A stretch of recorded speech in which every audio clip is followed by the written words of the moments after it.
Վաղը կեսգիշերին տոնելու ենք ամանորը, մուտք են գործում 2026 թվական, բայց եկեք միասին հասկանանք խորհուրդը ամանորի, որովհետև շատերը նույնիսկ իրենց հարց չեն տալիս, թե ինչ են տոնում, ինչ են նշում։ 2026 թվական դա ինչ թիվ է։ Բնականաբար Քրիստոսի ծնունդից անցել է համապատասխան տարի, դա է նշանակում։ Բայց միաժամանակ մենք հունվարի 6-ին այլ քրիստոնյաներ այլ օր դեկտեմբերի 25-ին են նշում կաթոլիկները, ուղղափառները մեկ օր այս կողմային կողմ, Սուրբ Ծննդյան օրը։ Այսինքն ստացվում է, որ մենք հունվարի 1-ին նշում ենք Քրիստոսը ծնվելուց քանի տարի է անցել, իսկ հունվարի 6-ին հենց իր ծննդյան օրը։ Բայց ինչու այդպես ստացվել, երկակի բան է ստացվում, շատերը դրա մեջ ընդհանրապես կրոնական իմաստ բնականաբար չեն տենում, որովհետև ի սկզբանե կրոնական իմաստ չի եղել։ Հունվարի 1-ը որպես նոր տարվա սկիզբ որոշել է Հուլիոս Կեսարը Հին Հռոմում։ Մինչդեռ Հին Հռոմում մարտի 1-ին էր նշվում ամանորը։ Ինչու է նա որոշել, կայսր էր։ Որոշեց այդպես, որովհետև դա հարմար էր հարկային ֆինանսական հաշվետվությունների համար։ Հունվարի 1-ը ոչ թե մեր նման համարվում էր ոչ աշխատանքային, այլ հակառակը։ Հին Հռոմում հունվարի 1-ից պաշտոնյաները սկսում էին աշխատել։ Կոնսուլների պարտականությունները իրականացնելու առաջին օրն էր։ Եվ դա համարվում էր ֆինանսական տարվա սկիզբ։ Հարկահավաքությունը, վարչահարությունը հարմար էր այդպես իրականացնել։ Եվ եթե դուք նայեք ամսվա անվանումներին, օրինակ սեպտեմբերը դա 7-րդ ամիսն է։ Սեպտ լատիներենով։ Հոկտեմբերը դա 8-րդ ամիսն է։ Բայց ինչու է ստացվում 9-րդ ամիս։ Մարտի 1-ից հետո, որովհետև 7-րդ ամիսը սեպտեմբերն էր։ Եվ այսպես շարունակ, այսինքն ամեն ինչ խառնվել է իրար, եւ նույնիսկ մինչև այսօր մենք ժողովուրդը ընդհանրապես մեծամասնությունը անում է այն, ինչ անում է մեծամասնությունը, հարց չի տալիս իրան։ Եվ ես կուզեի, որպեսզի գալիք տարի մենք սկսենք ինքներս մեզ ավելի շատ հարց տալ, թե ինչ ենք ընդհանրապես նշում, ինչ ենք անում եւ ընդհանրապես նոր տարվա իմաստը իմ կարծիքով վատը անցյալում թողնելու եւ ավելի լավ կյանք սկսելու խորհուրդն ունի։ Բայց իրականում դա ընդհանրապես վարչական որոշում է եւ որպեսզի քրիստոնեությունից նաեւ կրոնական երանգավորումից այն փոկեն անջատեն, աշխարհիկ պետությունները վերածել են տոնակատարության, որովհետեւ հեշտ է մարդու համար ինչ որ մի սկիզբ որոշել եւ վերջ որոշել։ Բայց պետք է նաեւ նկատի ունենալ, սիրելի բարեկամներ, որ տարբեր ժողովուրդների մոտ հունվարի 1-ից բոլորովին էլ ժամանակներ են սկսվում եւ նույնիսկ հայերիս համար հնում նավասարդը եղել է ոչ թե հունվարին, այլ օգոստոսին։ Բայց եկեք նայենք մյուս ժողովուրդներին, որովհետեւ եթե մենք շնորհավորում ենք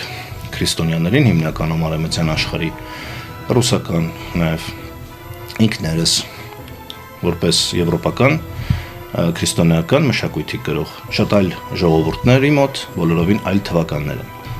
Պետք է նկատի ունենալ, որ աշխարհի տարբեր ժողովուրդներ հիմա ապրում են տարբեր դարերում եւ նույնիսկ հազարամյակներում։ Հիմա հետաքրքրությունից ելնելով եկեք ուսումնասիրենք եւ տեսնենք, որ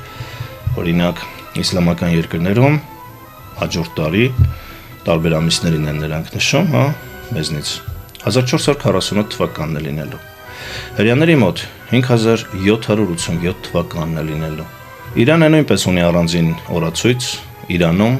մյուս տարի լինելու է 1405 թվականը։ Հնդկական աշխարհում տարբեր իրենց հավատալիքներից ելնելով տարբեր ժողովուրդների մոտ այնտեղ լինելու է 1948 թվականը։ Բուդդայական ուսմունքի հետևորդների համար մյուս տարի 2569 թվականն է։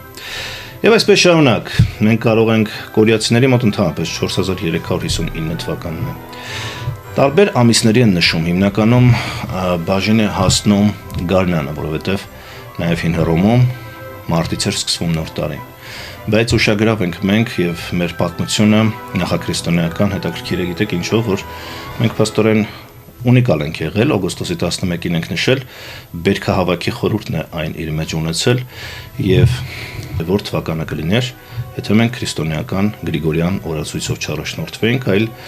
նախա քրիստոնեական մեր ավանդական հայկական օրացույցով նավասարդը, որը նշվում էր օգոստոսի 11-ին, այս տարի կլիներ 4518 թվականը։ Այն ասոցացվում էր ոչ թե ինչ որ բանի սկզբի, այլ հակառակը ավարտի հետ տոնակատարություն, ամփոփում, երջանկություն, բերք ու բարիք, ուրախություն։ Դա էր խորհրդանշում հայկական նավասարդը։ Բայց անկախ կրոնական, աշխարհիկ եւ այլ համոզմունքներից, սիրելի բարեկամներ, սա ես ասում եմ որպես տեղեկատվություն, որը շատերի համար գուցե նորություն է, շատերի համար գուցե նորություն չէ։ Ուղղակի ամփոփելով այսպես կուզեի, որպեսզի մենք ավելի գիտակից լինենք եկող տարի, որպեսզի լինենք ավելի լավը, ձգտենք ավելի լավին եւ ոչ թե